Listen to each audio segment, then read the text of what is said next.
Wow. Oh, so it's 6 o'clock. That's what you call Good evening. sliding into your seat just at the exact moment.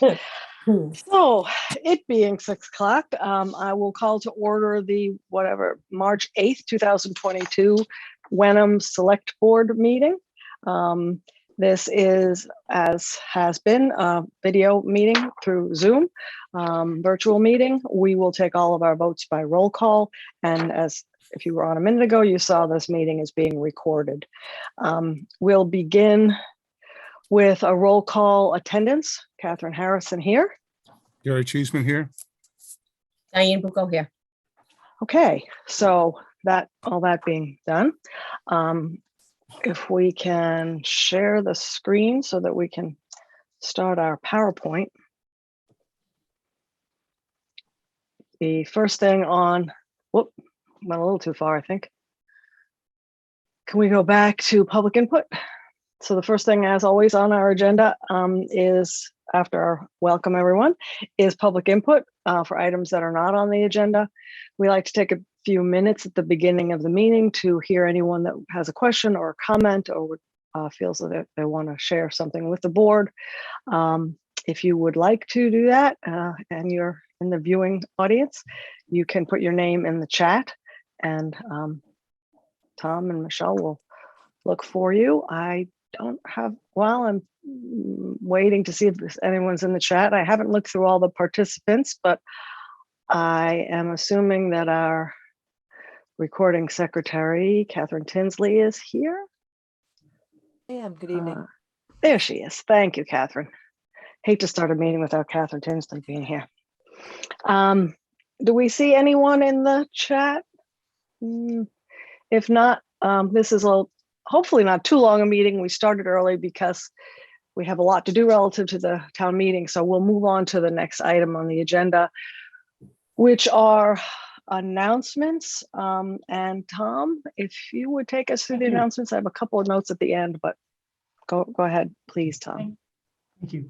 The Wenham Annual Town Meeting will be held at the Buca School on Saturday, April 2nd at 1 o'clock. The backup date, if we don't receive a quorum, will be Saturday, April 9th at the same time at 1 o'clock at the school. Okay. So the only couple of things before I can say it under reports. I'll give it back to you in a second, Tom. But I just wanted to remind people that in anticipation of questions for the town meeting, we, as always, have a warrant hearing where it will be a Zoom meeting, and anyone who would like to can ask a question about anything that's on our warrant. And that warrant hearing, again, is on Zoom on March 28th, which is the Monday before town meeting. And I believe it starts at 7 o'clock. Thanks to our executive secretary, to the town administrator, Michelle, we are going to have a postcard reminder. So next week or so, everyone will receive a postcard with these dates and with some pertinent information. So that was late breaking. I just wanted to make sure that we had that. So town administrator's update is next. Tom, Thank if you you. will, please. Thank you. First, I want to thank our Board of Assessors for this afternoon. They released an additional $125,000 in overlay surplus. That's funds that are available in case that we have to pay any types of abatements going forward. There was $125,000 available, and that will eventually move into free cash next year. So thank you to the Board of Assessors for doing that. And that will be hopefully an annual review with our new town administrator and the Board of Assessors on an annual basis going forward. Next, as we discuss on the financial aspects, on March 15th, the Legislative Joint Committee on Ways and Means will be conducting the public hearings on the FY23 state budget bill filed by the governor. What effect that is to our town is there is a push to increase unrestricted general government aid that we receive in local aid. Right now we receive $483,000 in this year's budget. If they do raise it to an increase of $85 million annually. That would give us a possible $20,000 more in that local aid. We're not budgeting for that. In fact, if we got that, that would end up moving it more into free cash for next year, which is a good thing because I would love to see our free cash number reach the record number of 1.4 million that we have. I mean, the latest we can go back is 2007, where highest number was about 1.3 million. I'd like to see us at 1.4 next year. Other item they're looking for is additional Chapter 90 money to go from 200 million statewide to 300 million. If they went to 300 million, that would also give us an additional $75,000. Any assistance that our state representative and state senator can do to increase those local aid numbers to us would be fully appreciated by our select board in our community. And next, I hope to, it's been a busy 5 days, so I haven't been able to reach this, but my intention is by the end of the week to post the administrative assistant position in the permitting office for the town. So I hope to have that posted by the end of this week. And I think that's it. Madam Chair, I know we have a number of other items on the agenda this Sure. evening. Any questions for Tom before we move on? Okay, I only have something real quick for a chair's report. I just wanted folks to know that we've sort of called together a small group, 8 or 10 people, an ATM sort of working group, since we have lost a bit of our institutional knowledge on everything needed for town meeting, including we have a new moderator. This group is just really, it's only met once, but is pitching together to make sure that we know what we need, that we have it, everything's set up, everything's available, all the documentation beforehand is together. So I want to thank those people for stepping up and giving an hour a week of their time to meet, and also whatever other time they're doing to help us get ready for annual town meeting. So that's all I wanted folks to know on the chair's report. Diane and Gary or Gary, do you have anything you want to add tonight? Just a quick question. Do we have the date for the next Board of Health meeting where we can finalize the precautions for town meeting? We had one date, which I think wasn't going to work. Tom, have you heard anything back on that? I believe, let me just check, I believe the most recent date that Dr. Ting sent us, I'm just double checking that.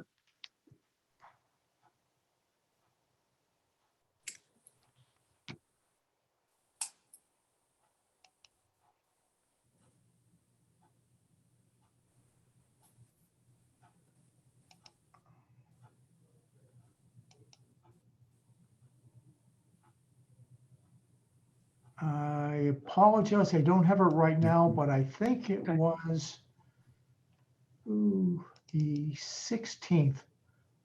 And Oh. we were checking on that, but Okay. So he knows about it. You've had some conversation, oh, I yeah, know. yeah, right. So, He said Mhm. it was March 16th after 5:30. okay. So I guess if you could forward that email on to us, we can let you know if that's okay. 16th is, okay with me. But if you can confirm that, then that is the date he's asking about, then we'll set it up. And I've left it in my conversations with at least the school district in terms of numbers of tables, numbers of chairs. I've told them that we're waiting to finalize what our final configuration based on Board of Health, et cetera, is going to look like before I give them final numbers. So we do need to meet the Board of Health. Anything else? Gary? I was just going to say, I think Michelle McGovern finished up the annual town report today. So I think that's ready to go to print. That was a Herculean effort. And we appreciate Michelle and everyone who helped with that. Again, this is her first time ever doing something like that, and it looks like we're going to have it a good time. So we look forward to getting that back from the printer. So if I could ask, who's on this ATM working group? It's staff. A couple of people from DPW, the town clerk, the moderator, police, someone. I think we'll rotate through police, fire. That's perfectly it. I sit in on it, but mostly it's the staff who are going to be responsible for, Michelle and Tom, of course. So can I recommend that a Board of Health member is there as well? That's how we've done it through COVID before. And I think that they're being involved in the planning and the organizing is very Sure. helpful for everybody. So maybe we could Sure. add that to them. Sure. That's why I was just checking to see if they were Yeah. involved. Public Yeah, safety, no. DPW, and then the staff from town hall is perfect. Okay, great. Yeah, thanks. Maybe Tom, well, either you or I, but whoever talks to Dr. Ting next could invite someone from the Board of Health to these meetings, the town meeting meetings, town meeting working group meetings. I'll do That's a that good in- idea. Good idea, Diane. If we can get Thank that you. more consistent input, that would be really helpful. Mhm. Okay, anything else? Okay, next item on the agenda is our consent agenda, which these days is minutes, but we have several sets, so we'll take a motion. 2 sets, actually, yeah. I move sets, to yeah. approve the Wenham Select Board meeting for the open session minutes for February 16th, 2022 and February 22nd, 2022. Second, Whew, a lot of twos, including the There's a second. lot of 2s in there. Okay, we'll take our roll call vote on that. Diane, Yes. Gary, yes. Catherine, yes. Once again, thank you for your good minutes, Catherine Tinsley. And that was unanimous. And I gotta get past those pages. So moving right along, I'm kind of excited that we have this next announcement or appointment in particular. The topic is the appointment of the treasurer collector. And I will turn this, I think, before we take a motion, I'll turn it to Tom and Jamie and whoever else would like to speak to this particular appointment. Who should go Okay, first? Jamie and Belinda should be on, but I'm not seeing them on there. Just give me a minute. Yeah, I'm not seeing them either. Well, we can skip to if you think they're coming on They confirmed, shortly. yes. Okay, so maybe we could just move forward. We have one more appointment. Yeah, Jamie, are you and Belinda coming on? They're actually moving ahead. They're, We're really speedy tonight. But we can wait if they're coming on. yep, they're coming on now. Okay, They're surprised at the timing. they couldn't believe how quickly we can move through this, but they don't know this board. But we could probably do the next one because it's going to take them a little while to log in anyway, right? Okay, we can do that. Yeah. So the next item of new business is an appointment for an election officer. And I guess we'll start with a motion on that one. I move that the select board appoint Peter Shibley as a election officer effective March 9, 2022 for a term to expire June 30th, 2022. Second. Any discussion? Not on this particular, but perhaps Trudy at some point could let us know what her target number is for number of election officers. Yeah, that's a good question. I'm guessing tons. Tons, Yeah. yeah. So as many as she can get. So Exactly. tons. Tons. So if I did want to, I guess, backtrack from a couple of weeks ago, if it's okay, just relative to discussion about this person, but in general.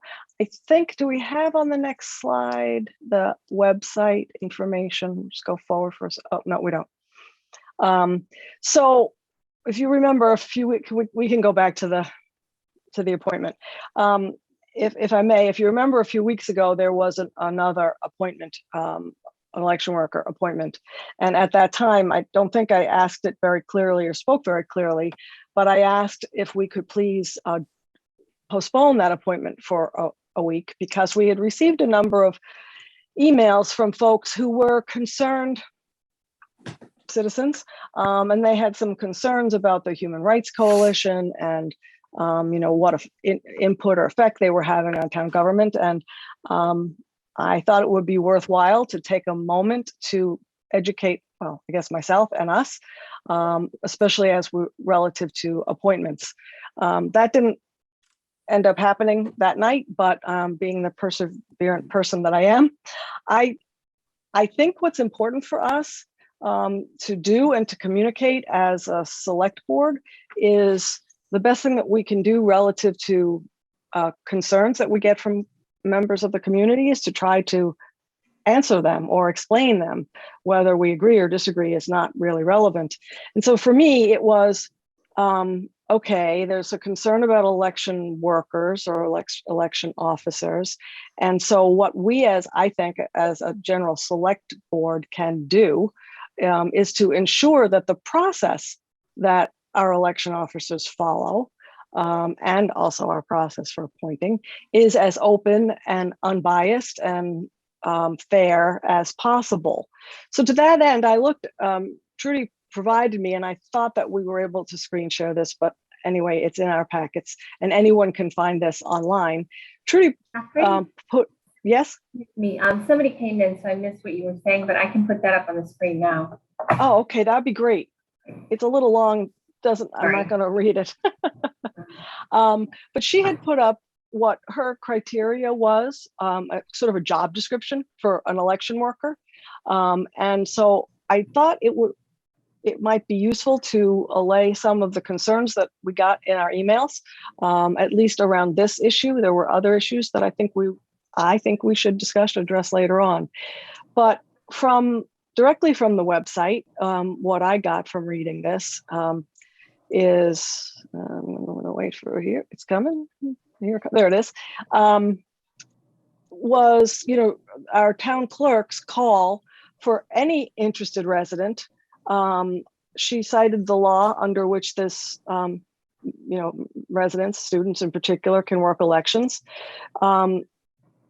She gave the general guidelines or rules or job description for an election worker.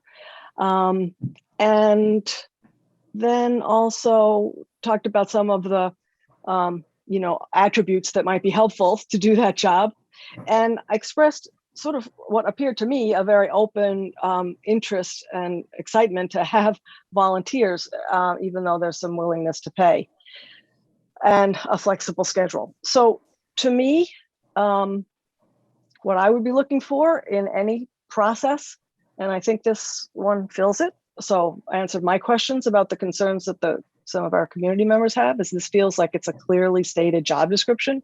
It seems like as if there are checks and balances, that there's training for these people, and at every step of the way, if I think our town clerk and others who would be there, election officials, would be able to discern if there was anything of interest, of concern in a given election worker. So to me, to answer the question, these people or whatever, this particular group seems to have a higher than usual population of this election workers. I feel like that's not for any particular reason that we certainly have any control over, or we, the town, or Trudy. So I'm comfortable with this now, and I wanted people to learn about the fact that it's a pretty open and clear process. I think we as individuals on the select board have an important job in appointments to appoint people that are open-minded and fair and honest and, all of those good things. And so that's our individual responsibility. But to the folks who were concerned, and I know I'm sorry that the two people that did get appointed last time, I didn't appoint because I didn't not appoint, or I didn't object to either of those people.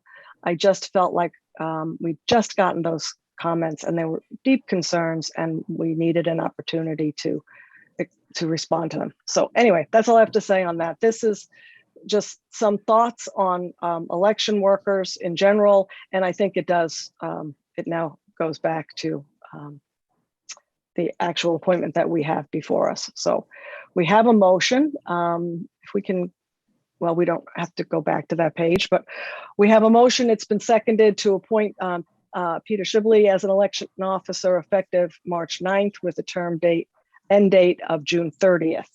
A motion and a second. So if there is no further discussion from Diane or Gary, Nope. We'll go ahead and vote. Diane? Yes. Gary? Yes. Catherine, yes. So unanimous for this appointment. So one more added to the rolls. Hopefully it'll get closer. There'll be more. Okay, thank you. Okay, so now back to our treasurer collector. I think we gave folks enough time to get on. Jamie, are you there?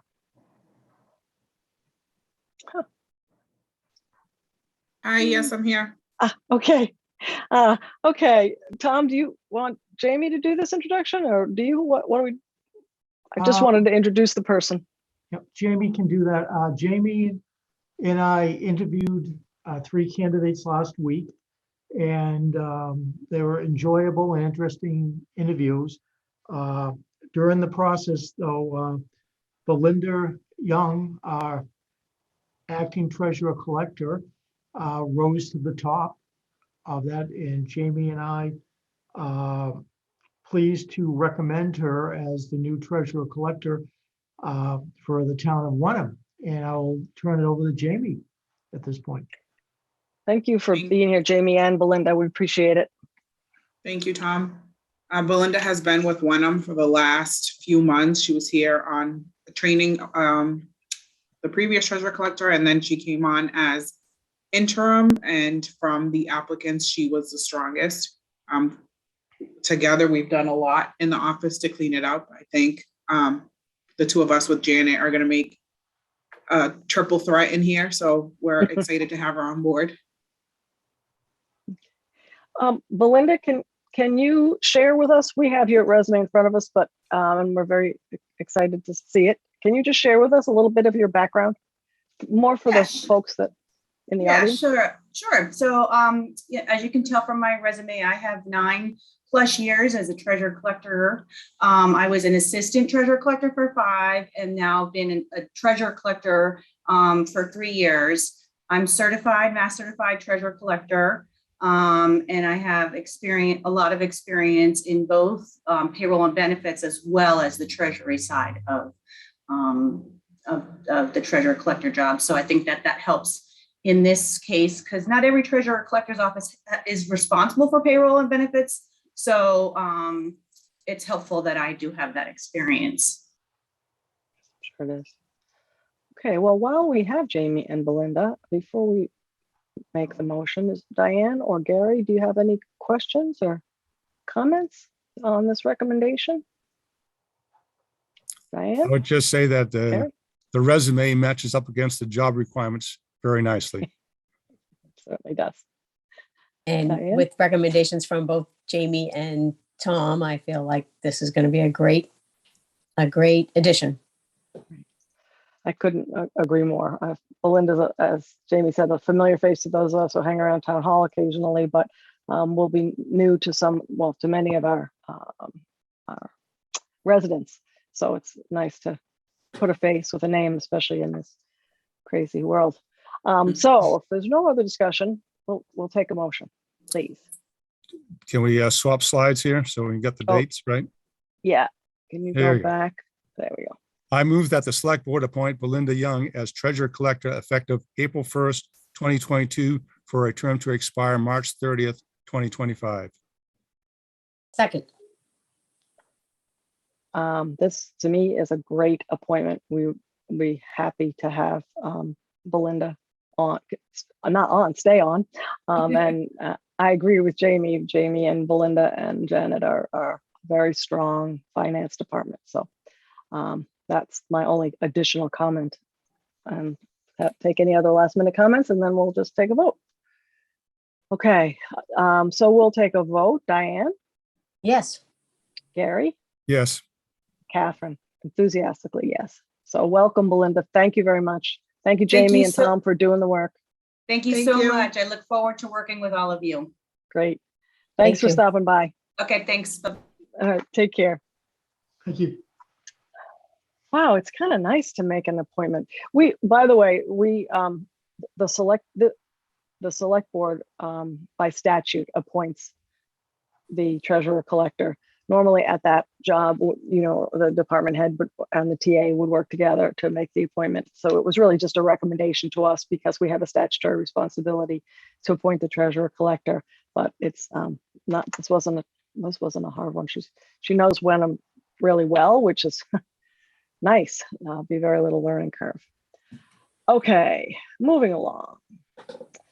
The next item of business is a discussion and potential vote to use ARPA funds. I always want to try this American Rescue Protection Act, maybe, to purchase, so federal funds that are available to Wenham with the appropriation of the select board to purchase a new generator for the water department. Tom, do you want to speak to this at all? Certainly, Madam Chair. This was actually in the process before I came here. And the process was going to utilize water funds in the town meeting budget to pay for this. Under the qualifications of the $1.5 million that we received in ARPA funds, one of the eligible uses is for water, sewer, infrastructure, and waterworks. This meets the qualification of that. So the discussion with the Finance Committee and I believe members of the board who were at FinCom meetings was that we could use ARPA funds in the amount of $100,000, not to exceed $100,000, to purchase the new generator. This only requires a vote of the select board, does not require town meeting approval. Though going in the future for any other requests for ARPA funds, I've recommended to the board here that you set up a meeting and requests of items from all department heads, and that the board very much reviews them with that and possibly with members of the Finance Committee to make a determination of how we expend that versus just doing them in a piecemeal nature.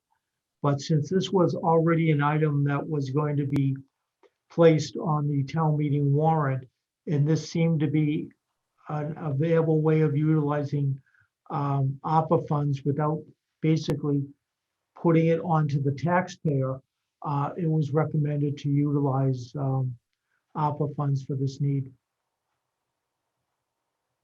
Questions or comments on that? I Gary? think this being our first expenditure of ARPA funds, we knew ahead of time that this qualify and so forth. But I think going ahead, the select board needs to define what level of detail we require from the departments or whoever is proposing a spending so that we get something more than just a round number as to what we're buying here and some sort of confirmation as we go ahead that it's already passed the muster test for make sure it qualifies under ARPA. So I'm good with this here, but we need to have a process as we go forward. Yeah, Diane? I agree with Gary, but as I look at the amount of money at this point and the fact that it's a water infrastructure, which is basically what I thought ARPA originally was for, that this is probably, and it takes it off the warrant. So it seems like a win-win for the moment, but I do believe we need to be more specific and discuss things a little bit more than this one. I agree, and I agree. I think we've spoken at an earlier meeting that is what going forward, what would happen with ARPA. I think this one ended up here because it had been discussed fairly widely by and on the warrant for the town meeting coming up. And something unique about this is that the town meeting warrant was going to, I believe, take money out of the water capital account, capital reserve, in order to buy this. So by using ARPA funds, we don't have to touch the water capital reserve. It never really was going to affect taxpayers directly, or our tax rate directly this year, but instead allow 100, whatever the amount is. And I agree, Gary, there probably is more detail because the FinCom has vetted it, but we don't see it right here, and we should.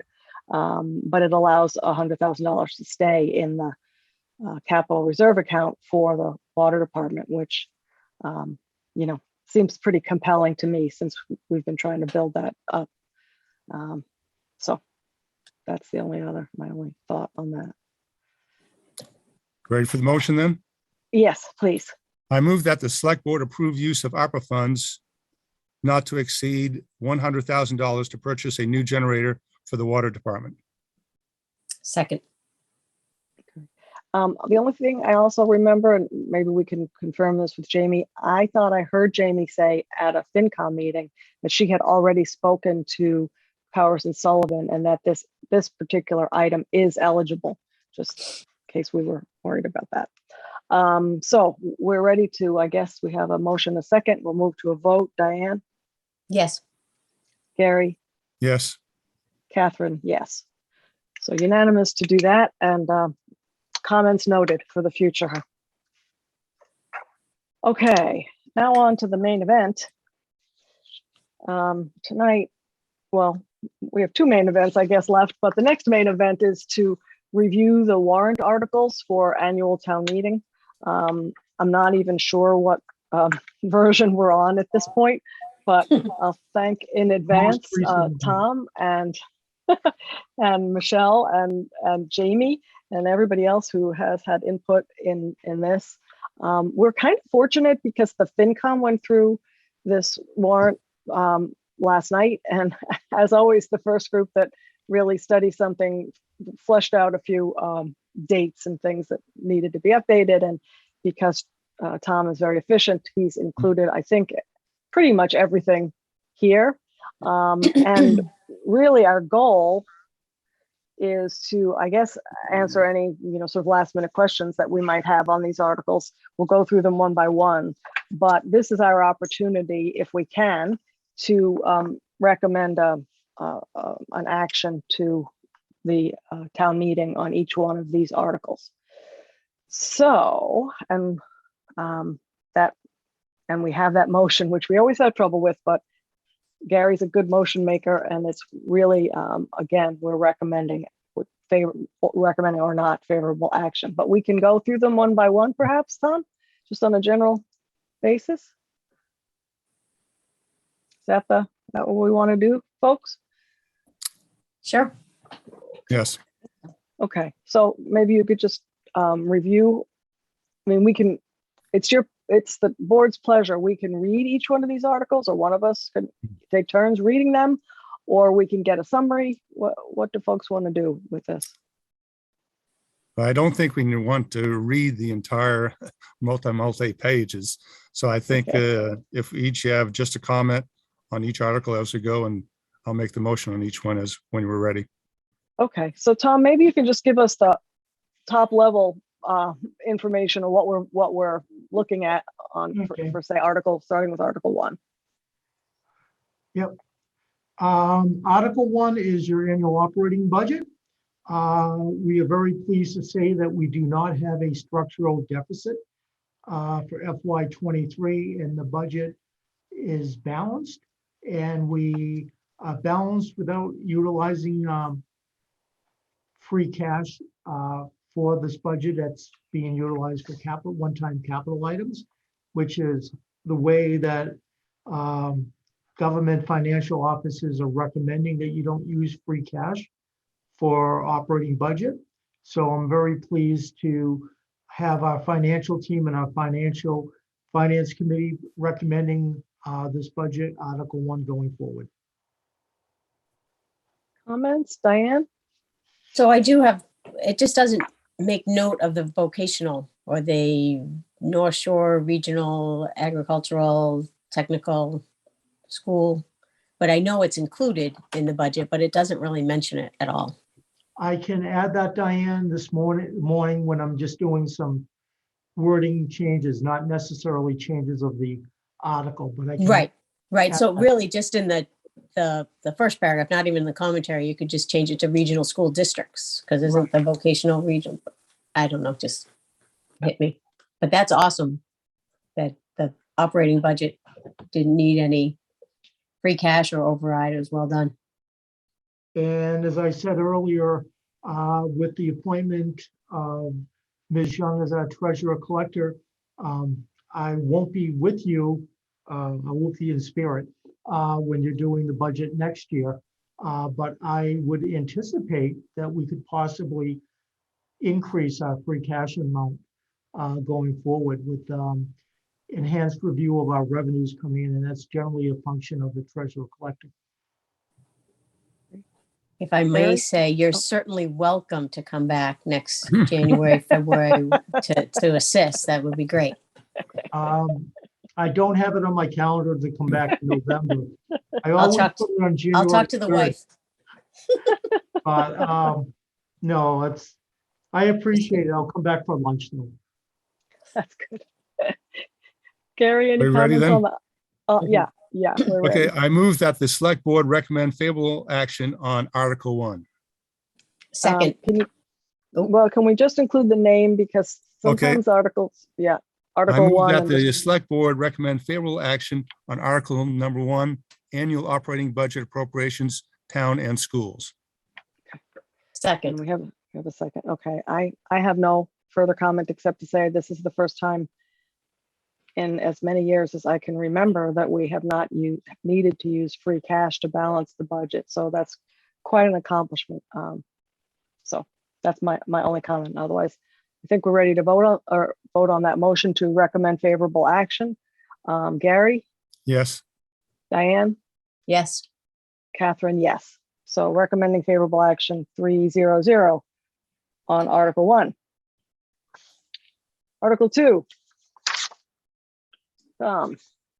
Okay, Article 2 is our article where we utilize free cash to fund our FY23 capital improvement program, which has been recommended 5-0 by our Finance Committee. There's a number of items on this this year, from public works to police, fire, cemetery facilities. And we can fund this all out of our free cash and still have free cash remaining. My recommendation in the future, and I had these conversations with Gary a lot when Gary was the sole survivor of the select board last year, that I would really like to see, and I think your future TA probably would be, and now that the finance team's together, is a more robust review of the capital improvement program, where beginning in the summer, either representatives of FinCom, the select board, finance department, and departments start reviewing this for a full 5-year process. So when we have all the information going forth, that this could be ready to go probably in October or November. But this is a good start. But it would be good to see a total plan going forward, where literally if something shows up in the 5-year plan that was not on the 5-year plan, hopefully, or maybe not hopefully, it was a problem with the vehicle. But you should have a plan out there for 5 straight years. So every year you just move the item going forward in the plan versus just pulling it up and going forward with it. Makes sense. Comments or questions on this one in general? I Gary? believe D, E, and F are lease payments. Should we so note that in the commentary someplace? We can do that. It doesn't require a 2/3 vote because it's not the first year of the lease. Right. But I just thinking, from the audience viewpoint that they might want to know that why are we getting 4 new vehicles when actually we're getting 1? I Right. can add that into the commentary, Gary, tomorrow morning. What do you think, Diane or Catherine? I think it's a good idea. Sure, the more information, the better. And Okay. going Yep. forward, and this is for my successor, is when you're looking at capital items, in some cases, you look to try to see what you can combine in the way you purchase it, because you may be able to make a savings on it. I doubt that you're going to be making a savings if you combine police parking lot fence with cemetery fence, because they're 2 different types of fences. But you may have a company that can actually provide the type of fence the cemetery needs and the same type of fence the library needs when you go out for your quotes or your bids for that item. That's a good point. Okay. If Ready? not- Yeah, ready for the same I move motion. that You'll get this- sick of this. All right. I move that the select board recommend favorable action on Article 2, use of free cash to fund fiscal year 2023 capital improvement program. Second, Okay, I think unless there are further comments, we'll go ahead to a vote. Do you want to start, Gary? Yes, Diane? yes, Catherine, yes. So 3-0-0 to recommend favorable action on Article 2, use of free cash. Article 3, prior year bills. Tom? Yeah, thank you, Madam Chair. Thank you. This is an annual article where sometimes you see it in town meetings and sometimes you don't, depending if you have bills of a prior fiscal year. If a bill comes in after the fiscal year is completed, technically the town cannot pay it and it has to go to town meeting for a 4/5 majority vote of town meeting. Our total number is almost 7,100, but the major amount is $6,000 for Attorney Solomon, who's our cable licensing attorney. And we are in the process of renewing Verizon license. I've worked with Attorney Solomon before. He's a very capable attorney. He's a tendency to hold off on putting his bills to the town. So Bill deserves his funds, but occasionally he doesn't bill you until after the fiscal year. Questions on this? Okay, I think we're ready for a motion then, Right. the motion. I move that the select board recommend favorable action on Article 3, prior year bills. second, I just will note that for the folks that this is a 4/5 majority, it's the only one that we have, but pretty straightforward. So we'll move ahead to the vote recommending favorable action or not. Gary, Yes, Diane, yes, Catherine, yes. So on Article 3, recommendation of the Board of Selectmen is favorable action, 3-0-0. Article 4, cemetery and other trust funds. Let me back up and say Articles 4, 5, and 6, Tom probably would have said this too, 4, 5, 6, and 7 will be considered together as a consent calendar. So we'll start with Article 4. Okay. I know Gary's worked a lot on the cemetery issues, so if Gary would like to talk about those on Articles 4 and 5. right on 4, this is just the annual acceptance of the income we receive from the trust funds, both for the cemetery and the other trust funds. Okay, I'll hold off a minute to talk Yeah. about 5 then. questions on that one? If not, Gary, you can go ahead with a motion. All right, I move that the select board recommend favorable action on Article 4, cemetery and other trust funds. second, Okay, we'll take a vote. Gary, Yes, Diane, yes, Catherine, yes. So on Article 4, 3-0-0, favorable action. Okay, Gary, you want to talk about 5? all right. Hey, Article 5 is a transfer from the sale of lots funds to the cemetery perpetual care fund. So 6,000, that leaves some in there in the sale of lots funds in case we need to repurchase back lots. But in the past, we've used the money to try to balance out the budget by putting it into the general fund. But given our pretty good situation this year financially, we'll put the 6,000 into the cemetery perpetual care fund to grow that principal and eventually get the cemetery expenses self-sustained and out from under the 2.5% cap. Okay, questions on that?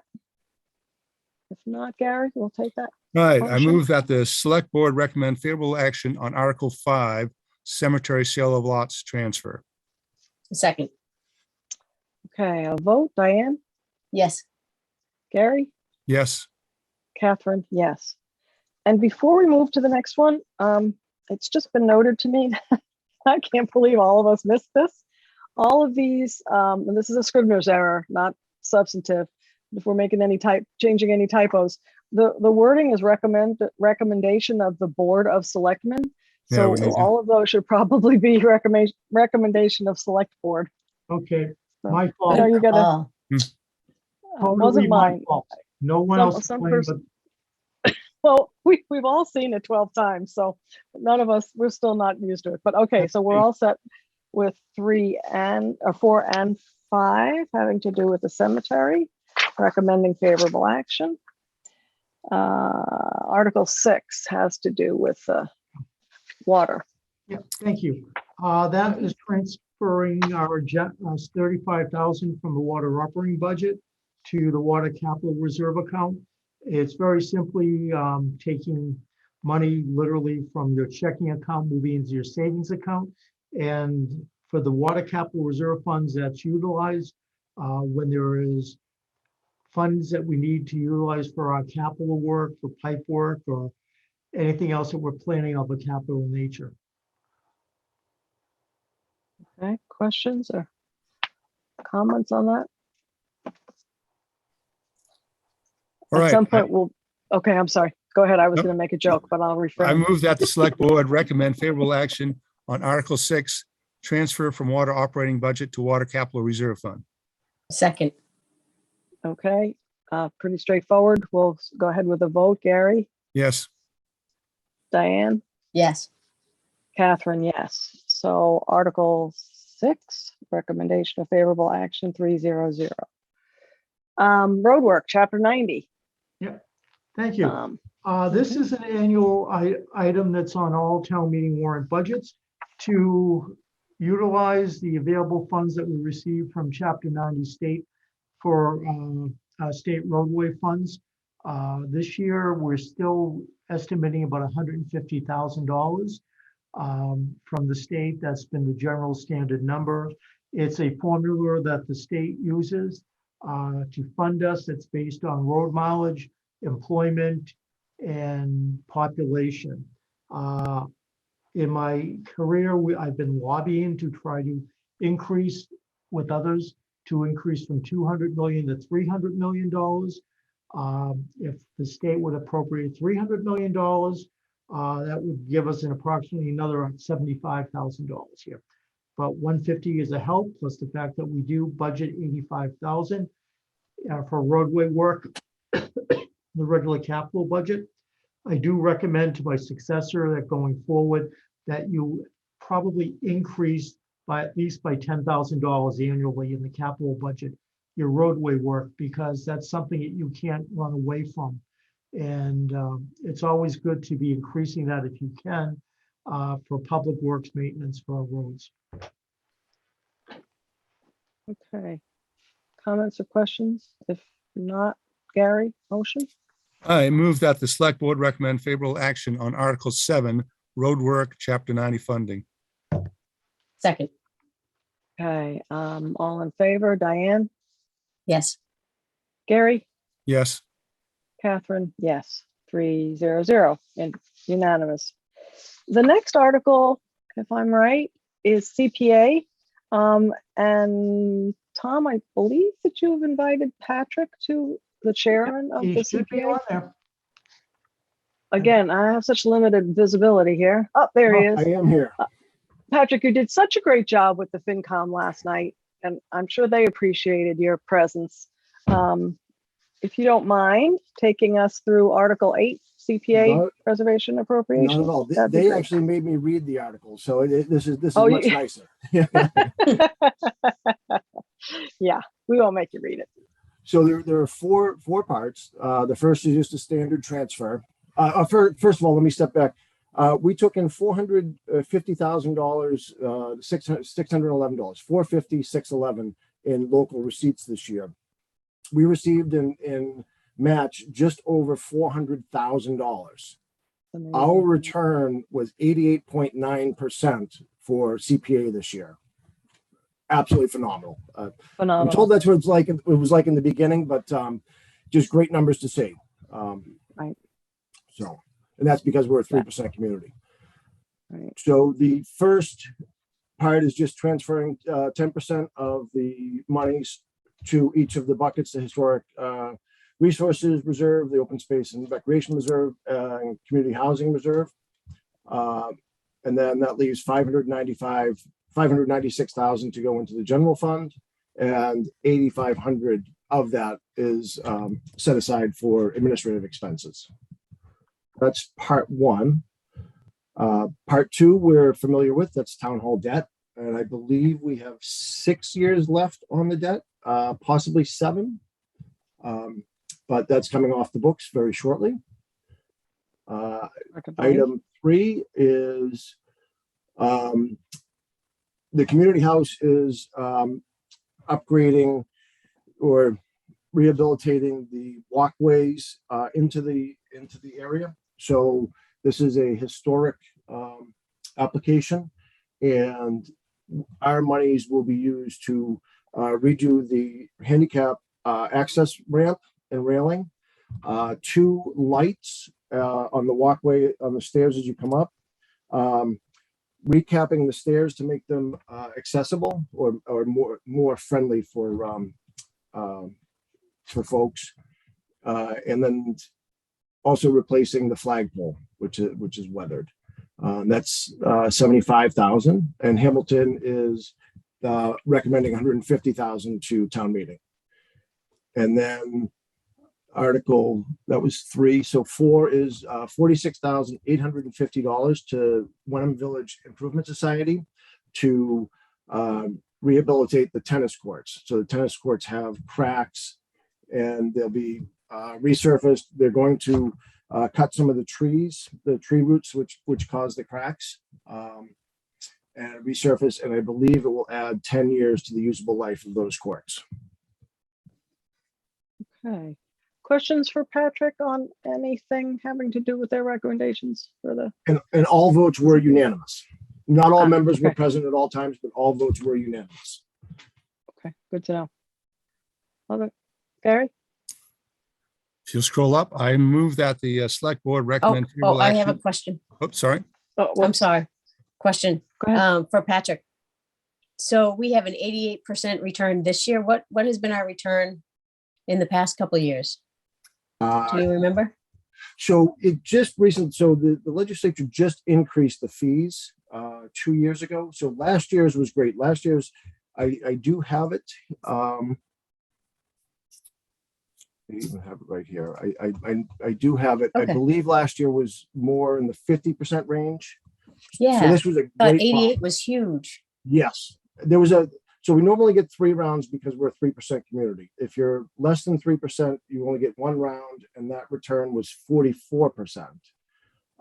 We got an additional 2 rounds in the initial funding, and then they found extra money. So there was actually a 4th round, which gave us an extra 41,000, which really, I mean, to get 400,000 on 450, Yeah. take that everywhere. Astonishing. Yes. I'd Yeah. like to have that return on my investments, let's just say. So thank you for that information. And then my second question is on the community house, which I think you said was I don't remember which number now. I'm guessing it's coming from 3. the historic reserves. Number 3. It is not. So Oh, I'm not 100% confident in our budgetary numbers. So what we did this year was for the town hall debt, we were putting $85,000 into historic reserves. Normally that gets spent down to zero.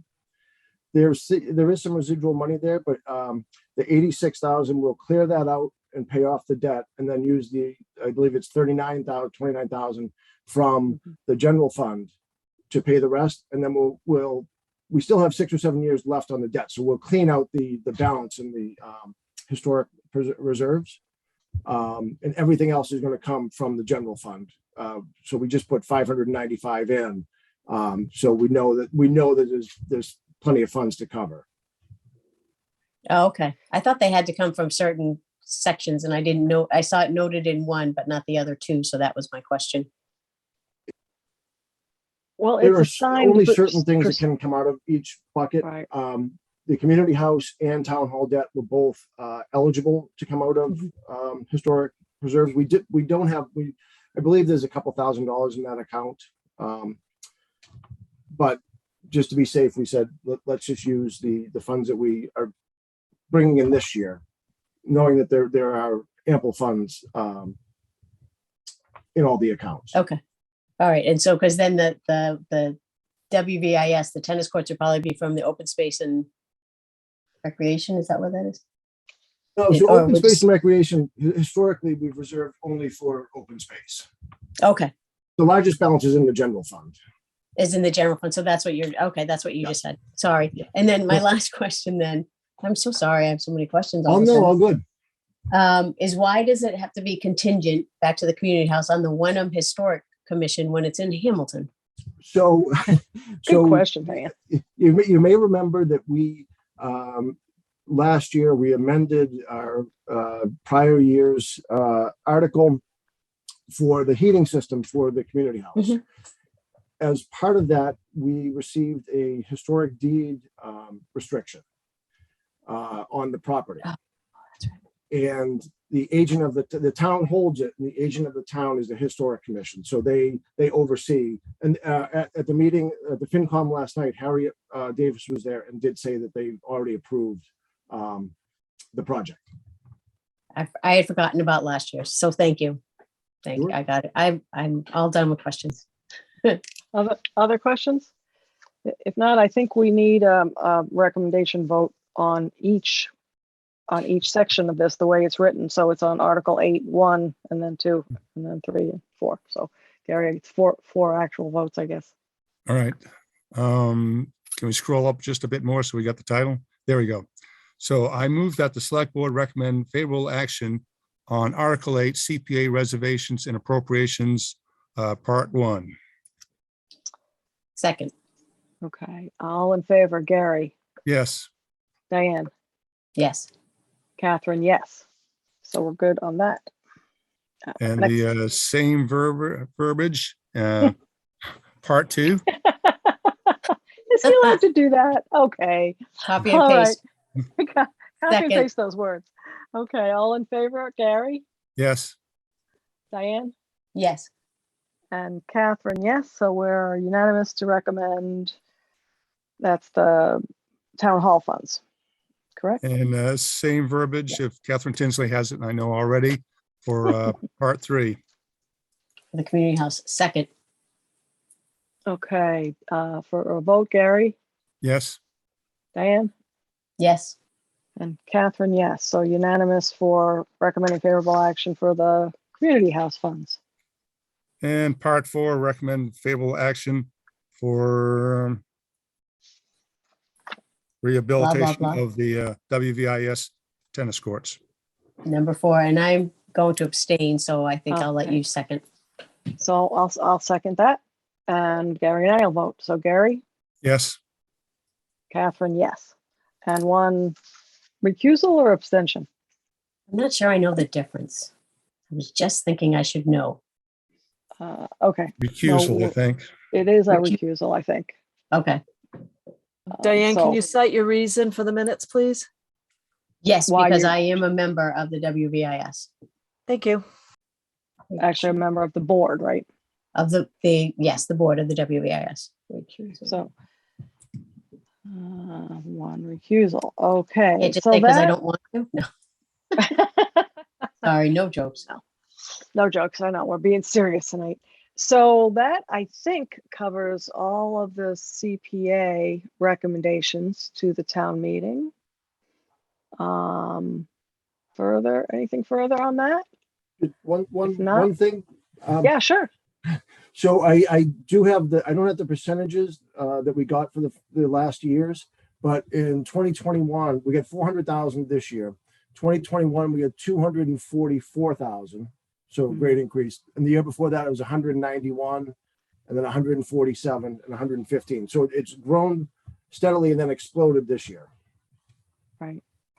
That's wonderful Yeah. to hear. I really was starting to think that the CPA, that it wasn't really worth it those years ago, that we weren't really getting a good return on our investment, but that seems to have changed. It really has in the last couple of years. That's awesome. Yeah, let's hope it keeps in that direction. Yeah. Okay, Patrick, thank you so much for coming by. It's always Thank you great very to much. hear it from I was going to say horse's mouth, but people might laugh again. I've been called worse. Good night. We have the most respect. Have a good night. Night. Article 9, it has to do with a bylaw, a town bylaw.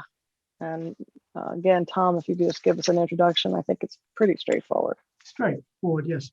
The bylaw basically is to put in our books a solicitor bylaw that would state the times where a solicitor may go door to door to residents in our community, not starting before 9 a.m. or ending by 8 p.m. This would allow our police department, if they receive a complaint or a concern, that they can enforce that. Okay. I just have a question on that. I think I know the answer. But anyone who is soliciting or canvassing in our town door to door this still requires a permit to do that. Correct. So this change in the bylaw is just sort of putting a time limit from a morning and evening time limit, right? Okay. It gives an enforcement aspect to it. Right. Other questions on this one or comments? If not, Gary, our I motion. move to that the recommend? select board recommend favorable action on Article 9, amend the solicitor bylaw of the town bylaws. Second. Okay, we'll take a vote. Gary, Yes. Diane, Yes. and Catherine, yes. So 300 for Article 9, solicitor bylaw. Now, Article 10 and 11 are both bylaw recommendation for bylaw changes having to do with dog licensing. And Trudy is on board, and I would allow our town clerk to comment on those. Hey, Trudy, thanks. Hi, can you hear me? Yes. Oh, good. I'm driving home. I wasn't sure if I would be on here or not. Yeah, it's pretty dark. So I had presented to the selectmen some time ago about changing the fees. I did a survey of municipalities around our size, and we were very low because we were only charging our dog fees $10 for intact. I'm sorry, $10 for spayed or neutered and $15 for intact. So I just raised them both up by $5, and it seemed to be in line with other municipalities. And it's been a while since we've raised our fees. So that was, I believe that's the first bylaw. Also, that includes eliminating the late fee of $25 after a certain deadline. And I have found in the past 2 communities that I've worked in that by eliminating the late fee, we actually saw an increase in dog registrations. So, interesting. I mean, if you got to come in and pay $10 to register your dog, and then $25, people are apt not to come in. So even though it's mass general law that they register their dogs. So, and that would be effective. Of course, that cannot go into effect until after the AG's approval. And just to keep it fair, I just suggested that we make it, if the AG approves it, we make it effective January 1st, 2023. Okay, questions or comments on Article 10? Thank you, Trudy, for your explanation. Should we let Trudy just explain the next one too while so we don't Oh, have to sure. worry about her coming back while she's driving? Oh, sure. Well, Good I have, idea. I have pulled over. Thank you, I was Diane. kind of hoping, I Um, was kind of hoping for that. So, but I wasn't going to ask. Yes. No, I've pulled over. I don't know whose house I'm sitting in front of, but they're probably wondering what's going on. So the next one I believe is to add a sentence to our dog licensing bylaw that allows residents 70 or age 70 and older to register the dog for free. Mhm. And again, in the last two communities, we actually saw that the older population, once we waived the fee, they would come in and register their dogs. They still have to register them because that's still a mass general law, but it would just eliminate them paying the fee to us. There was a question on that at the FinCom meeting about whether those folks, if this is approved, they'll register their dogs. Will they get a dog tag to prove that Oh, they have yes. a Oh, registered dog? absolutely. Okay. Oh, yes, yes, yes. They still, Okay. that's why I sort of brought it up. They would still have to register because I heard that last night. Right. Yes, they still need, Okay. I mean, the dogs still need to have their rabies up to date, and they would be issued a tag. Okay. At free of charge. Great. Right. Other questions? Comments? If not, Gary, I guess we need that motion twice for 10 and 11, All right. please. I move that the select board recommend favorable action on Article 10, amend dog licensing bylaw. Second. Okay, I think we can go to a vote on this. Gary, Yes. Diane, Yes. Catherine, yes. So unanimous. Thank you, Trudy, for doing that research. Every time we do research, we find out we're sort of on the bottom. So it's nice that we're getting slightly in line with the rest On of the low end, not the bottom. I'm sorry, the Yeah, low low end of fees. Yeah. Okay, thank you both. Thank you all three. Thank you. Okay, for Article 11, Gary? I move that the select board recommend favorable action on Article 11, accept dog licensing statute. Second. Okay, for a vote, Diane, Yes. Gary, Yes. Catherine, yes. So unanimous to recommend favorable action on this dog licensing statute. I think that's a nice thing, actually. Okay, now I'm way behind on my slides. So we have Article 12. Do you want to take a stab at this one, Tom? Sure, I'm happy to. And before I leave here, Trudy and Diane, I'll help you write the cat licensing bylaw. I know. Stop. I have gone through that. And No. Can you do that after the election, please? that did become contentious, but the bylaw passed. It was not coming from me, though. Okay. Article Article 12. Article 12 would be to amend the vote in term of our Preservation Act agreement with Harbor Light Community Partners, Inc. There is a portion of motion 12-8 from your 2019 annual town meeting vote with the CPA appropriations, which stated that Harbor Light Community Partners had to apply and receive a building permit from the Wenham building inspector within 360 days and 364 days of being issued a comprehensive permit.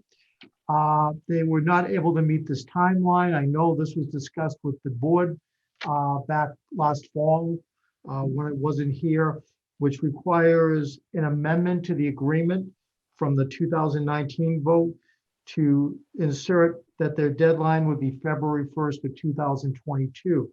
They have received the building permit. This is just to clarify and clean this up so they can be going forth. Just a question there. You said 22, but it reads 21. That was, if you had it was a scrivener's error, it's February 1st, 22. It's 22 in the commentary. In two No, places there. excuse me, I think that was my fault. I thought I put 21 in somewhere and I changed it in like 3 or 4 different places and went back, but I didn't go back to this one. That's my fault. Okay. So that should be The 21. version, well, the version that I have says to delete 360 to 364 and insert February 1st, 2022. Do I have a different, what does this one say? Okay, December so 31st, 2024. the version, the last version that Tom sent out tonight is correct. And it's the correct number is date is February 1st, 2022. And that was specifically to help us keep those units on the SHI. So I think if we use the next the next version when we this is the only one that I think really changed. I move that the select board recommend favorable action on Article 12, amend vote and term of the Community Preservation Act grant agreement with Harbor Light Community Partners, Inc. Second, Okay, questions, comments? If not, Gary, vote. Yes. Diane, do you have a vote? yes. And Catherine will vote yes as well. So, okay. Article 13 is a citizen's petition. Do we actually take a vote this one relative to recommending favorable action? Don't think we typically do. No, and I would not recommend, Madam Chair, at this point, because the planning board is having a hearing on this, I believe, March 10th on this item. And also you do have your warrant hearing at the end of the month. So generally, unless all the information has been presented to select board members, they generally don't take a recommendation at this point. Yeah, I certainly wouldn't feel like I had enough information to. I make do a believe that where it says the recommendations, it should say recommendation of planning board to be on file or to be. Right. Right, we're missing that little. Right. Right. So there is actually a place for, it should actually, I guess, as far as the Board of Selectmen, it would be non-required, like as it says for the FinCom. Mhm. Okay, and I highly recommend that folks attend the planning board hearing to learn more about this before town meeting, and I believe it's this Thursday. The planning board hearing is this Thursday. So Article 14 is the select board, increase select board from 3 to 5. Tom, do you want to speak to the warrant article? All I right, think you're pretty familiar with the idea. Yeah, thank you, Madam Chair.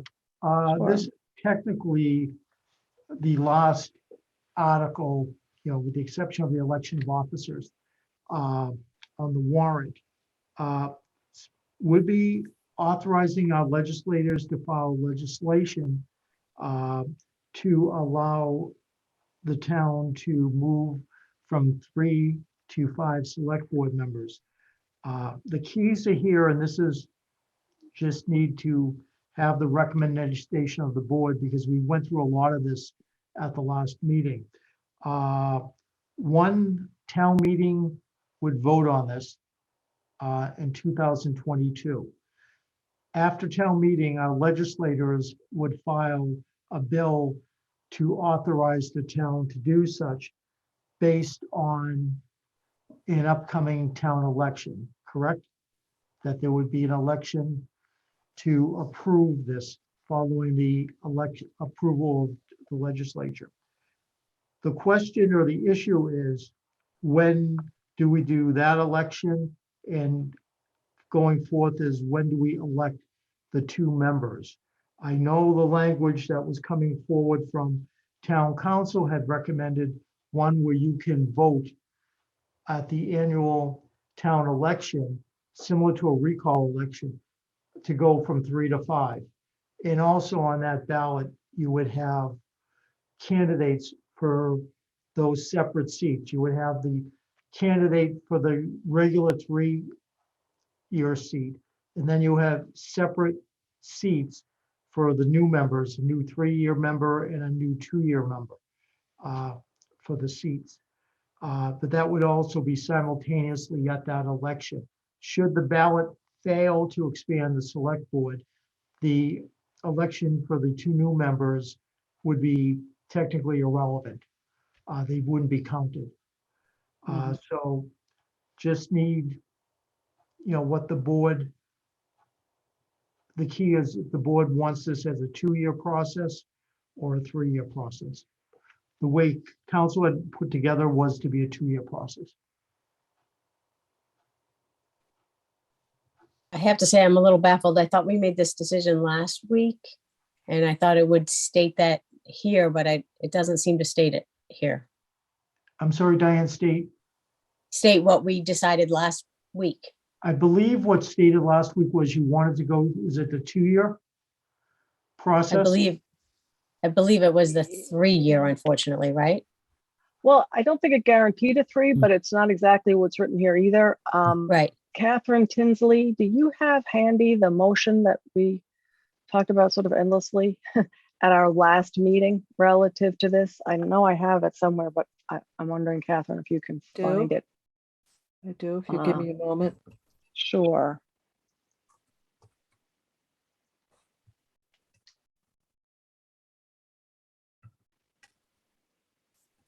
Okay. And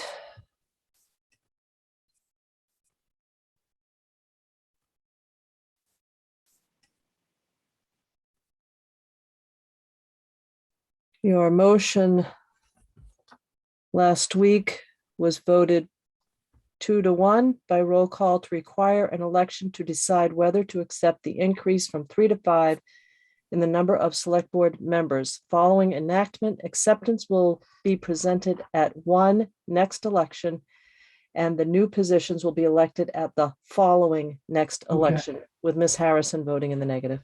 Okay, I can very easily clean that up, Diane. The Okay, language. because then the election of the members themselves is not written the right way, the way that we had discussed it, is it? What the wording change could be on that one would be very easily where it's after the legislation at the first annual town election, you'd be voting to ratify or agree of Accept, the yeah. legislative, and then you just move it to the 3rd year, is that would be a 3-year term and a 2-year term.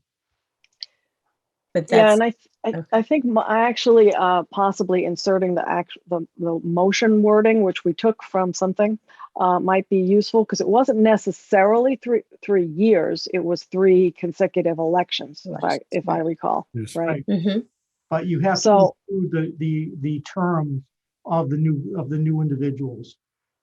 Because it would be, you would have, if you do in the 3rd year, you're still on the cycle, but you're going to need one candidate to take a 3-year term besides the regular member, and then there has to be a 2-year term.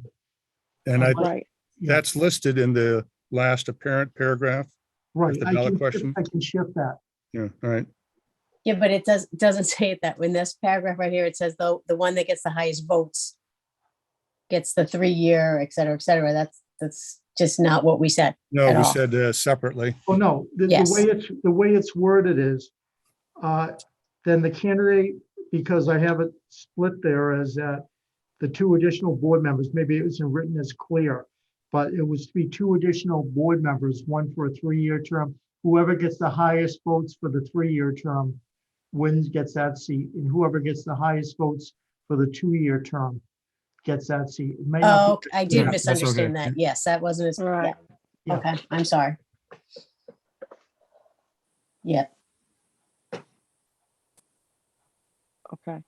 Does that work for folks, or is there something that we need to change there to reflect Yeah. what the vote was last? Okay, thank you. And All right. Catherine just sent me a note, so thank you very much. Okay. Catherine Tinsley, sorry. Okay. Yeah, the minutes. Always handy. What would we do without Catherine Tinsley? Okay. Comment, or are you ready to make a motion, Gary? Either. Yeah, we can Yep. make the motion. Yeah. I move that the Board of the Select Board recommend favorable action on Article 14, increase Select Board from 3 to 5 members as amended this evening, or as of this date. perfect. Second, thank you for that amendment. Okay, can we just repeat the amendment so that I'm clear on what that is? Is the amendment just inserting the language from the vote, from our previous vote? Yes, Yes. okay, I just wanted to understand. Yeah. Okay, anything further? If not, we'll vote to whether or not we'd like to recommend favorable action. Diane, Yes. Gary, Yes. Catherine, yes. So unanimous to recommend favorable action on Article 15. Just a note on that. I don't know whether this is the final copy or not that I'm looking at, but it actually has the words updated next to it. So, oh no, I guess that's on the next one. Sorry, never mind. So we're all set with that. Article 15 is the election of officers. It does say, that's the one that says updated, which I think we would like to delete that word updated. Is that probably true? Nope, that's going to be coming off. Okay. Anybody have any comments? We don't have to recommend anything on this, but if we had any questions or concerns about the, the way this is written, it's not a bad time to bring them up. Yep, Trudy has gone through all this and updated it. And she's fine with it. Okay. One quick question. I know this is from the historic bulletin board, but are we talking the electronic board now or what in paragraph 2? It's the think bulletin we're board, still it's the bulletin board on the fire station. The regular old-fashioned bulletin Right. board. Okay, so all that, we got through all of those. I think we do have one more vote relative to this, and it's, I don't know if we have a slide for it, but I think that Mhm. we have a We do. vote to sign the warrant. And while we're getting to that, I just wanted to double check whether, there it is. I wanted, since we had the vote for the changing the regional agreement on the warrant, and we no longer have it, I feel as if we ought to add a vote here at the end to make sure everyone is clear that the board voted to remove the whatever that article was called from the warrant. For folks who might have seen it and are no longer seeing it, we can clarify that we're removing the article because of that was to amend the regional agreement for the school district. And So- we removed it because, Well, my understanding, and Tom could speak to this better, but my understanding is that council looked at the actual language and felt that the language was not going to be acceptable as written to the Department of Education and therefore wouldn't be approved. And I guess Hamilton's KP council, who's I believe different than ours on this issue, advised them the same. And so the Hamilton Select Board also last night voted to remove this from this particular warrant. I'm sure it will come back, but it needed Okay. more work before it was actionable. So can we have a motion on that, Gary? I made it a little Right. cleaner than I said it. It I is the move that the select board confirm the decision to remove the Hamilton Wenham Regional School District supported warrant article from the warrant. Okay, is there a second? second, was it a school Uh, committee? I mean, who put that article? Who requested that article? I don't even know where it came from. School committee, right? It did. It was a request of. They opened it and put it forward. Right. Oh, okay. Right. Interesting. Second. Okay, so this is a vote to remove the article relative to the regional agreement from this year's warrant. And we have a motion, a second. We'll take a vote, Diane Yes. and Gary. Yes. Okay, so with all of that done, I think that we can move to this vote. And your vote Uh, to this remove? motion. You didn't vote on Did the. we vote? didn't vote. Oh my gosh, sorry. Is it almost? Yeah. So to remove the warrant for the school regional agreement amendment, Diane, Yes. Gary, yes. Yes. Gary, Yes. Catherine, yes. Getting a little punchy. So unanimous to remove that article from the warrant. Okay. All right. Next So one far, here, so the good. final one. Yep. Yep. I move that the select board sign the 2022 annual town meeting warrant. Second. Okay, and my only comment would be that there are very few Scrivener's errors, but it doesn't change anything. So I think we're good to vote on this particular signing the warrant. And should we approve signing the warrant, we will have to appear in person to town hall when Tom tells us to actually sign it in person. So just so that we know that. So we'll take a vote. I think we had a motion and a second. So for a vote, Diane, Yes. Gary, Yes, Catherine, yes. So unanimous to sign the warrant. There's not enough thanks in the world for folks for getting this done. So in this do we need to sign it before it goes to the printer? So that would mean tomorrow, or do we not send the signature one to the printer and we just sign the posted one? I think we send the signature, the one with the signatures is in the warrant book. Yes? Does it have signatures? No signatures last year. No signatures? Yeah, I don't think Last that year. they've had signatures. That's why I'm questioning if we wanted to change Well, that. was that, no, it wasn't because there was just one.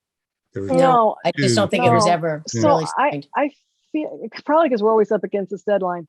I feel like we have a few things that have to be sort of cleaned up in the morning before it's ready to go to the printer, and a Mhm. couple of sections that need to be added that Mhm. exist. They just need to be compiled. So if we thought that we could get there in the morning, I think we could actually be, groundbreaking and show folks that we actually signed this. Our people, and The signed if you one can- we did sign for posting. The Right. one we did in 2021 for the 2020, it doesn't have your signatures on it either.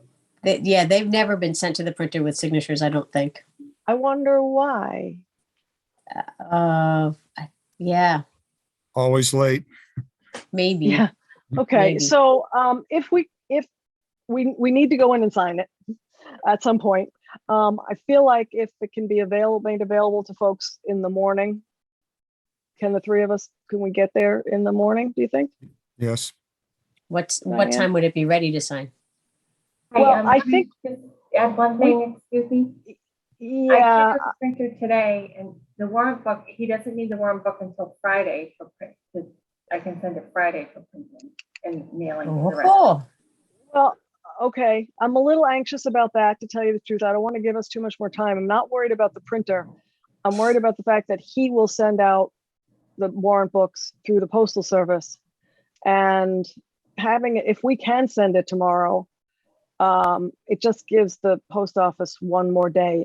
I have not found them incredibly reliable.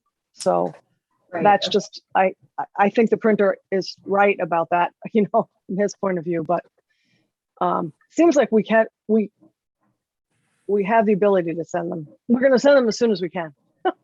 And I think because we're just making minor changes, I think we can sign it first thing. I mean, I think we can sign it. They'll make those, minor changes, and then we'll send it to the printer. just print out the last page. No, that's what my Right. intention was. I could do the Yeah. signature page Yeah. And if something, as a separate drastic. page. so changes then. what time, just trying to figure out my schedule, what time do you think it would be ready to be signed? Just Michelle, Just Tom? this, I mean, my intention is first thing tomorrow morning to come in to make those changes. I mean, we can very easily do a signature page to have that So- ready. 9:15? But it'll probably take me tomorrow, maybe an hour at max to make those changes. so should we 10? say 9:30, 10? 10 would be pretty good. And then so that okay. I'll go back and forth with you and specify when Okay. I'll run over. Yeah.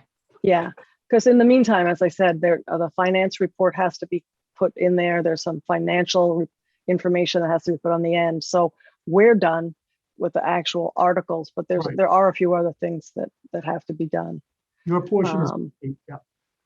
Yeah. So if we can, obviously it's not a requirement, any kind of statutory requirement, since we apparently haven't had a signed one in there forever. Okay. All right, so we have one more thing on the agenda. Oh, It's an important thing, I think, yeah. and it has to do with an update. Tom has an update for us on the TA search status and I guess some process decisions. So we left it for last, but I guess pretty important. Tom, can you Thank you.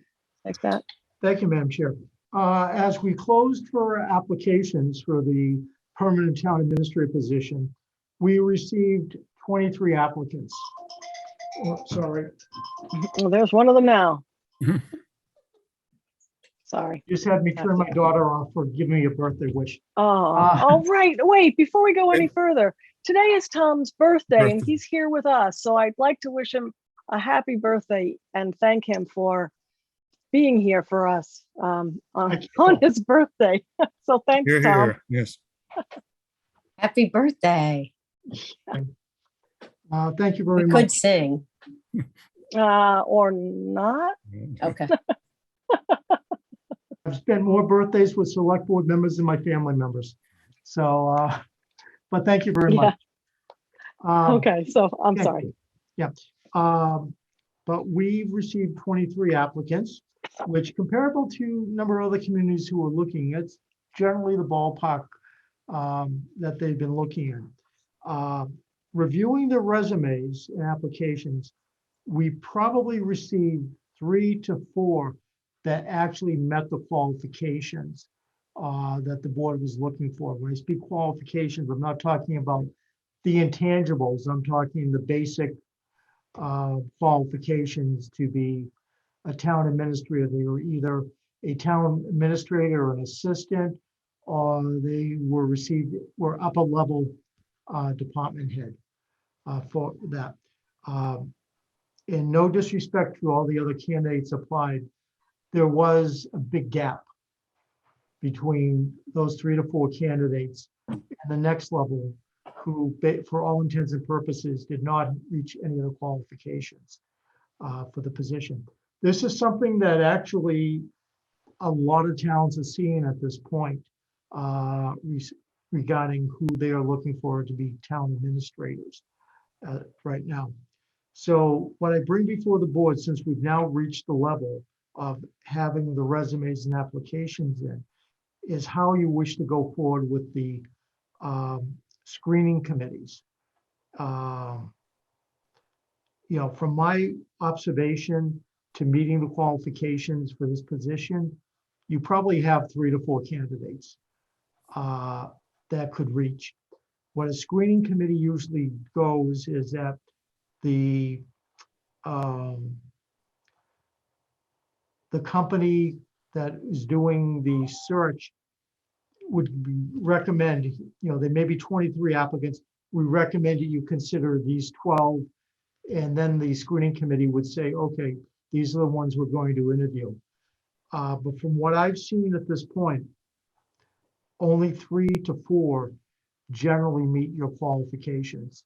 I think they would be qualified for the position. If you continue with the screening committee, which is perfectly within your right, it would delay the timeline for you to get somebody permanently in here. And you may lose a candidate, one of the favorite candidates, because they may be interviewing around the state. There are a number of TA positions of various levels that are being interviewed as of this week.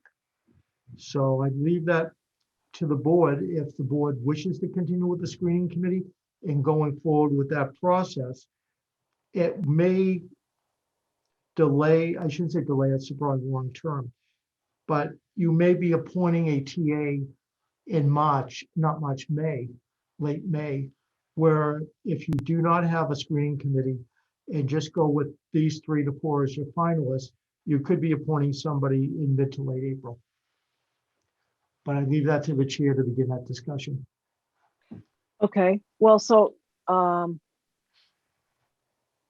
just reading your memo here. So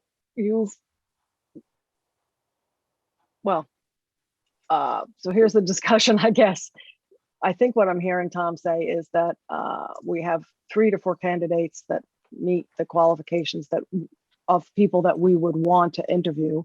And that's the number of people that the screening committee, we recommended that a screening committee put forward. So this is a possible timeline. There's one thing that's new here that I haven't seen before that I'd ask you to just speak to for a second. And then we can just opine on, I think, what we think about the process. So it says there's an item of finalists meets department heads. Do you Right. want to speak to that? Sure. That's new. I'm just putting that in there as an item. I've been through that once before and many years ago and found it actually helpful because I think one of the items that I know the board was looking for in the candidates is collaboration. And, you know, we're a small town. Everybody does everything. And it adds a week to it, maybe less, maybe just a few days. But it's a good idea to have, I thought, if for a small community, have your department heads maybe interact for 20 minutes, 30 minutes with your finalists, and then they can give their input back to the board members of what they find in those candidates versus the board interviewing the candidates. I'm not saying the board can't do a very good job of it, but it also gives a little more input from your department head saying, oh, by the way, candidate A really knows about public works where, candidate B maybe doesn't. And that's just input that I think it might be good for the board. Okay, so I'll just open it up here for, sort of comments. What do we think about this process so far? And I guess some comments on Tom's proposed timeline moving forward. Diane, you got any thoughts? Well, I sort of like it. I like the speed of it. I definitely like using the department heads in there. I think that's a nice touch. I just would like the screening committee, I thought was brought in a little bit of public aspect. So I'd feel badly about not using a screening committee, but yet their job isn't needed to be done. So, Right. right.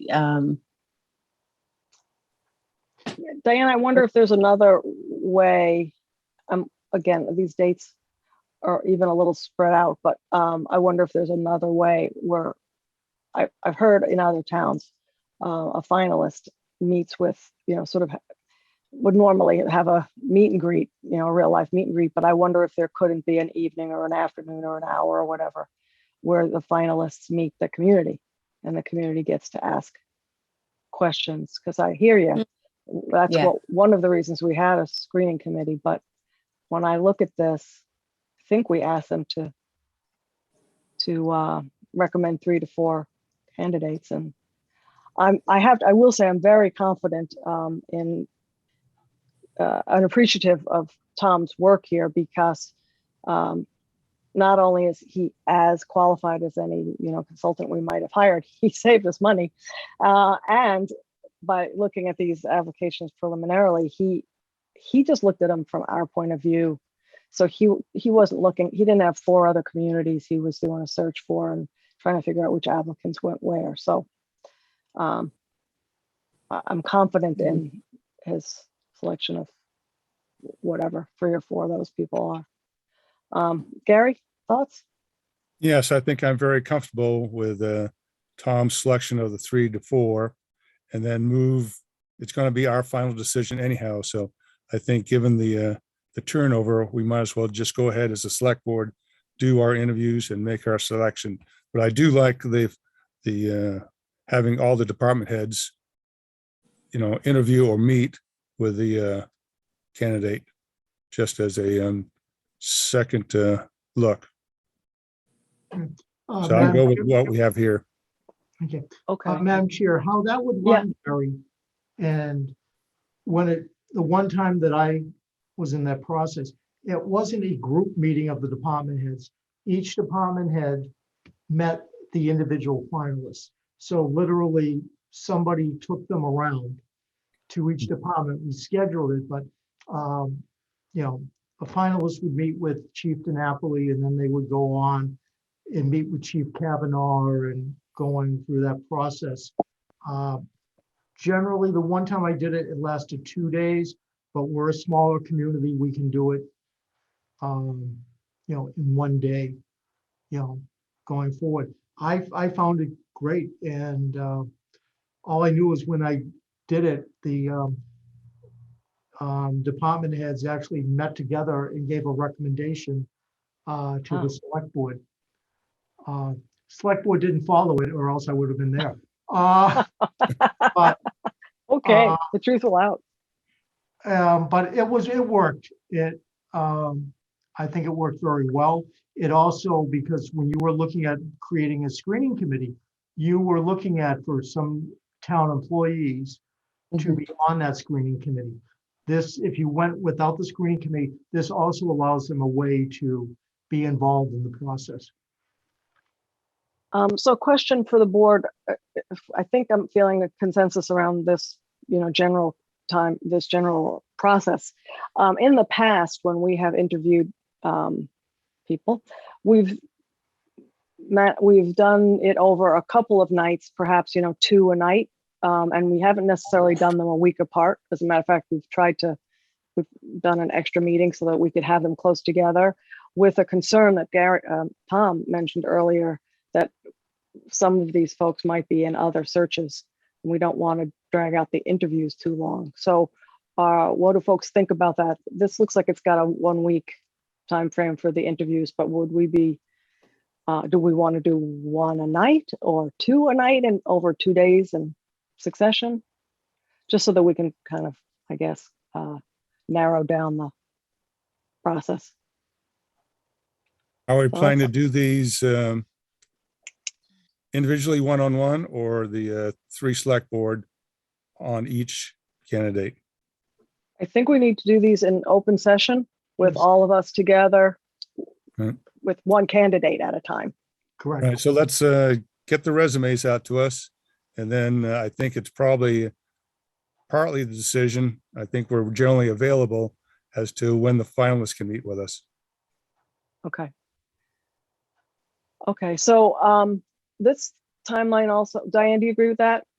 I do. And actually, I forgot that we would be in open session, which would allow the public to watch, and then they would have, they could always email or let us know any thoughts that they had. So that takes care. So I'm gung ho on this. Let's Okay. go for it. So I'm sorry, Tom, Can did I you make say a something? recommendation? Madam Chair? Sure, please, And this is speaking, you're in charge of this.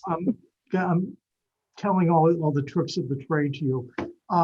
That's another reason I like Tom. The challenge of doing them on separate nights is that if you do 2 candidates one night, 2 candidates another night, the candidates on the second night can watch the candidates on the first, and and they can actually prep for the questions. I mean, they usually prep anyway, but if there are standard questions that you're going to be asking them, all the candidates 3 and 4 will actually see and could prepare for how questions are for 1 and 2.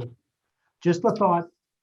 But so even if we did 4 in 1 day, maybe throughout the day, candidates 2, 3, and 4 could also watch the interview of 1 They can, but it's less, it gives them less time.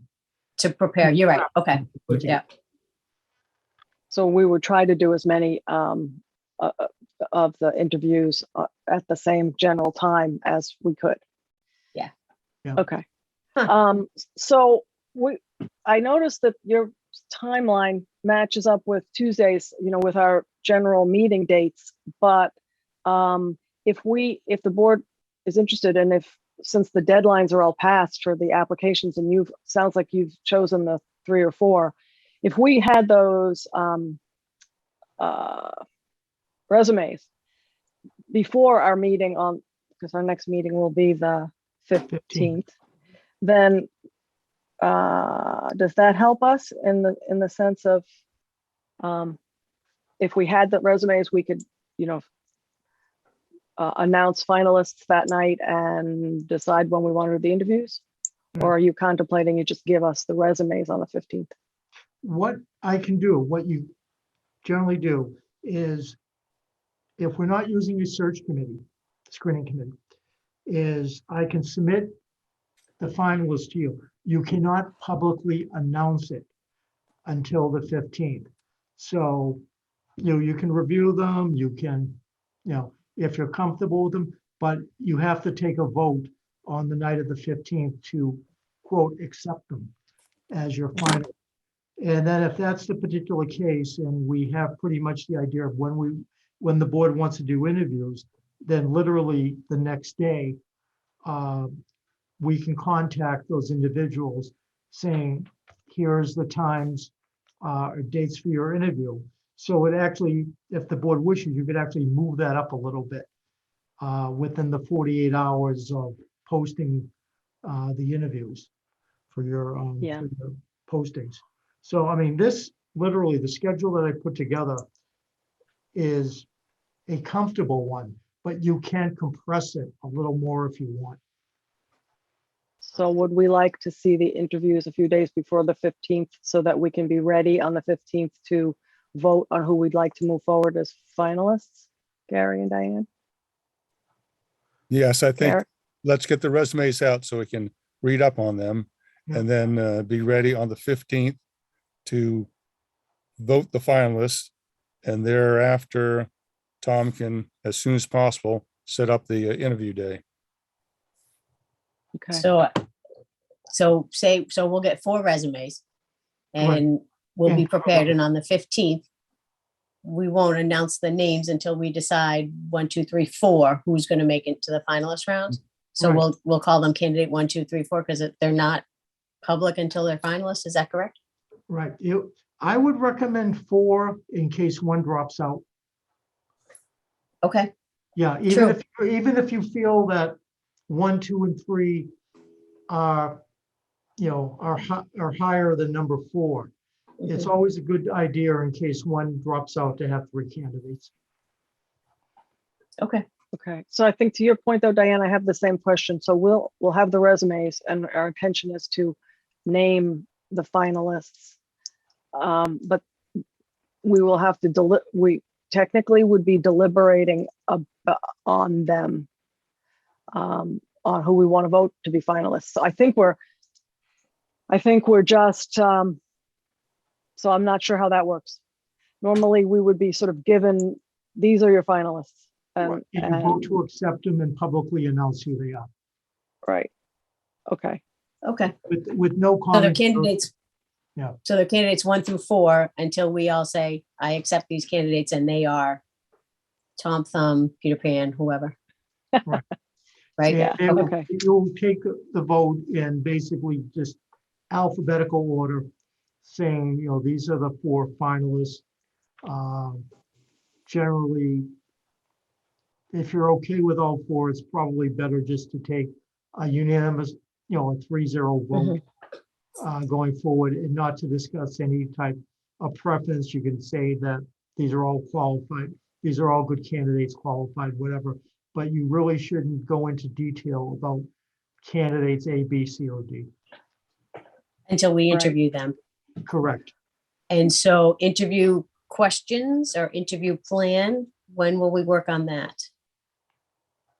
I would suggest that we talk about, maybe we can, Tom can recommend some questions or recommend some lists of questions, but I think we, on the 15th, should be putting together the list of questions. Okay. I know there will be, I would imagine that there would be some general questions. This is the way we've done it in the past, and then specific questions for specific candidates. Mhm. So those wouldn't be able to be developed until after we knew who the candidates are.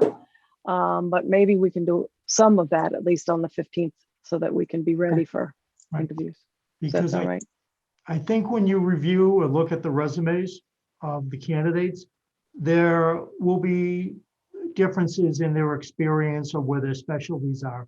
So those were, as Catherine was saying, you may have specific questions focusing on certain areas. Yeah, But generally, everybody gets the same questions and we ask the same questions. So Right. we have, right? So we can work on Right. that on the 15th. Okay. right. Should we That all sound bring okay? questions or are you gonna send us a Sure. list? Uh, we can all bring questions. We can, we just have to agree on the general questions. I was just thinking Tom probably has somewhere some listserv that has a sort of a generic. We probably have some generic questions. If I find a list, I'm happy to send it to Tom to have him send around to us to just give us some Okay. ideas. I think this is Sounds- great. Don't you think this is good? It's, yeah. I think that it's great. If we can get someone in, the sooner the better. Sorry, Tom, I'm not trying to kick you out. But he's coming back next budget season. He said so. Right. So yeah, if we can, I'm glad that we had some qualified candidates. I'm glad we had as many applicants as we did. And I'm very glad that Tom was with us to help us get to, I mean, I'm I've going to been- guess maybe he did a little recruiting too, but I don't know that for sure. But as a consultant, that's something that would happen. So he knows a lot of people in and the field. I mean, a lot has happened in the past. You were doing this, I believe, around May of last year, April and May. The market's changed on this. You're seeing more of the younger group, as I say, trying to move up. You're not seeing as many town managers or town administrators shifting town to town unless you're going to a very large town that has different responsibilities and higher salaries. As the public is watching, we do know that the other two finalists, when this board decided originally, have moved on to other jobs. And so that pool is gone. So you're trying to refresh that pool with new candidates to apply. And we reached out. I'm very pleased that we got 23 overall applicants. That seems to be on par with a number of communities our size are getting. But it's trying to do the 3 to 4 qualified candidates. And I was watching another community and not seeing their vote from Central Mass and not sharing with you yet who the 4 finalists are. But I think our 4 finalists are as qualified, if not more qualified, than this larger community that is doing their process right now. So I think you'll be pleased with what we have. And I'm looking forward to seeing our community growing. I think, as I spoke to Catherine earlier today, I think particularly with the hiring of a new treasurer collector, I think we're on the cusp of advancing and moving forward. So I'm looking forward to seeing how you go on after I'm sent home. And just want to thank you for having me work with this process, because once you've been involved in this process from the other side, you have a better idea of what to look for and what to ask. And working with this board, which I've enjoyed in 2 tenures of doing it. Okay, great. Well, we will on the 15th, in addition to the questions and the finalists, we'll spend a little more time fine-tuning the dates and how we want to do this. But I think we've got a consensus that this is the way we're going to move forward. And Tom will send us the 3 to 4 sets of resumes over the next few days or before the 15th. That'd be great. I'll work on that. Okay. And the last time, one thing, I'd like to thank all the individuals who applied to be on the screening committee. Thank you. It's always great to have community involvement. And don't forget about other boards and committees that the town has. This was only a temporary. You have some permanent committees here. So if you Can want. we send them an email? Can we send them an email that says Oh, yeah. that, thank you so much, Oh, you know, that's my this is process. what happened? Generally, thank everybody. Yeah. And I'm going to look at the list again and see who I can recruit possibly for some openings. They're coming up later in the year because, you know, now there's some people, but Do we it's a have the good list of point. who was on the screening committee? I No, wasn't. we have a list of who put in letters of interest for the screening committee. Oh, okay. And those were all people that put through their name in their hat for something. So maybe we can capture some of that. Yeah, let's interest. do that for sure. I don't know The who those email- people are. I think we've all gotten the list. Michelle sent out, I think, the letter of interest. Is that true? Did Tom? you? I didn't get a list. I Okay. think it was just sent to Tom and Catherine, but I can forward to everybody. I'm sorry. Yeah, please, because they all came in, you know, many of them came in as emails to all of us. So I guess I just assumed that email went to all of us. But yeah, those names are public. Thank you. Yeah. Okay. Well, if we are done with that, not done with that, but made a huge step in that process, an exciting one. The last matter that we have is just, you know, other matters as may not have been reasonably anticipated. We've covered a lot tonight. I'm really impressed. And again, I just want to thank everybody for the work that they've put into the annual report, the warrant report, the postcard, all of those things.